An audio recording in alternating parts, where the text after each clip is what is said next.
खुलुमबाय बयनिबो सिगाङाव जोंनि गेजेरसिनाव थानाय आफा इसोरा बाख्नाय जाथों। नैथियावहाय बेयाव आं लोगो लानाय साफ्रोमखौबो आंनि बे गस्पेल मेसेन्जार चेनेलनि जानानै फोरबो जिसु ख्रिस्ट'नि मुङाव अननाय सिबिनाय लोगोसे खुलुमनायखौ जासिबाय। लोगोसे दिनैनि बे गोदान बोसोरनि आंनि गोसो गोरबो इसिंनिफ्राय गोजोन हामलायनाय लोगोसे अननायखौ आङो फोरबो जिसु ख्रिस्ट'नि मुङाव जासिग्रोनाय थाबाय। अब्ला जों दिनैनि बे गोदान बोसोरनि गेजेरजों मोनसे बाइबेल सिरि आं बे समावहाय फरायनो लुबैदों जाहैबाय इफिसियानि 5 बालामनि 14 सिरि। बेयाव बेबायदि लिरनाय दङ, उन्दुलांनाय सिरि मोनदो आरो थैनायनिफ्राय थांखांफिनदो, ख्रिस्ट'आ नोंसोरनो स्रां होगोन होनना बुंदों। बे बाथ्रायावहाय जोङो मोनथाम बिसयखौ जों मिथिनो हायो जाहैबाय।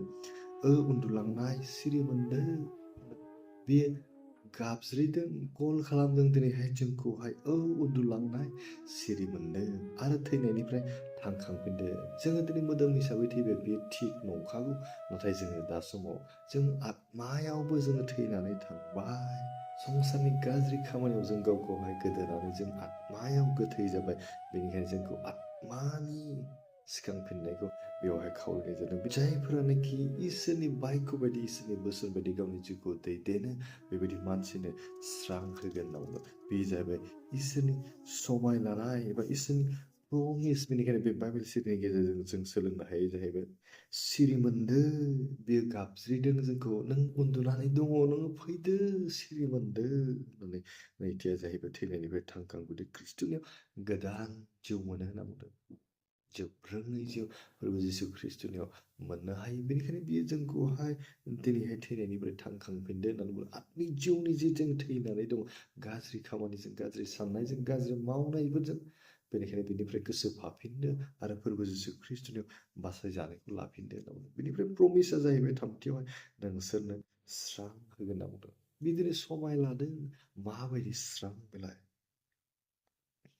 संसाराव जायफ्रानोखि इसोरनि बाथ्रा बायदि, इसोरनि राव बायदि खामायनानै सोलिनो हागोन, बेबायदि मानसिनि संसाराव थांनानै थानायाव गासैबो समावहायनो इसोरा जोंखौहाय दैदेनगोन। माने जेब्लायबो जिउआवहाय गोजोननायजों, सान्थिजों आरो रंजानायजों जोंखौहाय बियो दैदेनगोन होनना बुंदों। बेनिखायनो बेनो संसारनि स्रां आरो आत्मिक जिउनि सोरां। जों गाज्रि मावबायमोन, जों बिनिफ्राय फाफिनबाय। आङो गाज्रि बुङोमोन, बेनिफ्राय आं सोलायबाय। आङो गाज्रि साननाय हनाय खामानि मावनायजों आं गावखौहाय गोदोनानै दंमोन। आं बे गोदान बोसोरनि गेजेरजों आं गासैफोर गाज्रि हुदाखौ गारनोसै। फोरबो जिसु ख्रिस्ट'नि लिंहरनायाव उन्दुलांनाय सिरि मोनदो होननानै बुंदों। आत्मिक जिउआव जों उन्दुनानै दङ।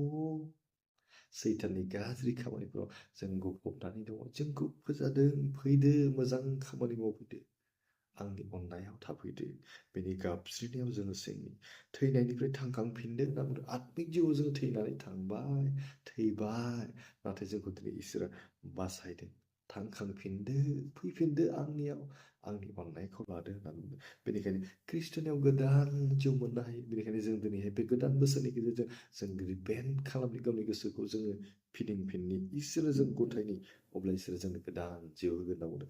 बेनिफ्राय थामथियाव मा होनना बुङो, जोंनो स्रां होगोन। जेब्ला जों फोरबोलियाव थागोन, बेजों खौसेयाव थागोन, अब्ला जोंनि जिउआव मोनसेबो दुखु दाहा फैनाय नङा।